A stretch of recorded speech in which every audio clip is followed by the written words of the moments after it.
ગત રોજ કાલાઘોડા યવતેશ્વર ઘાટથી એક વ્યક્તિએ વિશ્વામિત્રી નદીમાં ઝંપલાવ્યું હતું. આજે અકોટા સ્મશાનની પાછળ નદીમાંથી મૃતદેહ મળી આવ્યો હતો. વડોદરાના મધ્યમાંથી પસાર થતી વિશ્વામિત્રી નદીના કાલાઘોડા બ્રિજ પર યવતેશ્વર ઘાટથી એક વ્યક્તિએ નદીમાં ઝંપલાવી આવી પોતાનું જીવન ટૂંકાવ્યું હોવાનું કોલ દાંડિયા બજાર ફાયર સ્ટેશનની ટીમને મળતા ગુરુવારે બપોરના સમયે ટીમે નદીમાં શોધખોળ હાથ ધરી હતી. જોકે ત્યારે મૃતદેહ ન મળતા ફાયરની ટીમ પરત ફરી હતી.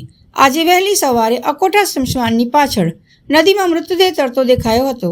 દાંડિયા બજાર ફાયર સ્ટેશનની ટીમ તાત્કાલિક ઘટના સ્થળે પહોંચી હતી અને મૃતદેહ બહાર કાઢતા ગઈકાલે જે વ્યક્તિએ જીવન ટૂંકાવ્યું હોવાનું કોલ હતો તે જ વ્યક્તિ રૂપેશ રાણાનો આ મૃતદેહ હોવાનું બહાર આવ્યું હતું.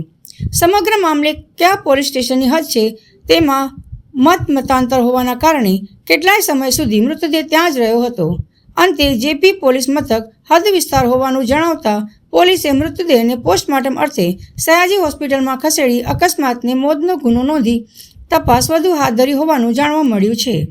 બનાવની વાત કંટ્રોલ રૂમથી અમારે ત્યાં દાંડિયા ફાયર સ્ટેશન કોલ આવ્યો કે બોડી દેખાય છે સુભાષનગર મુસમોડા સુભાષનગર દેવપુરા પાસે વિશ્વામિત્રીના જે મેટ્રોનું કામ ચાલે છે ત્યાં બોડી દેખાય છે એવું અમને જાણ થઈ અને અમે સ્થળ પર આવી બોડી અમે બહાર કાઢી નાખી. નામ એમનું છે મુકેશભાઈ રાણા, ઉંમર વર્ષ 52 વર્ષ છે એમની. ગઈકાલે જે સાંજે બનાવ બન્યો તો એના હા, કાલે અમે લગભગ 2:30 ની આસપાસ અમે કામગીરી કાળાઘોડા વિશ્વામિત્રી પાસે નીચે કામગીરી કરતા હતા. એ જ બોડી આ ભાઈની એ જ બોડી છે. સુનાર જય સર સૈનિક દાંડિયા ફાયર સ્ટેશન.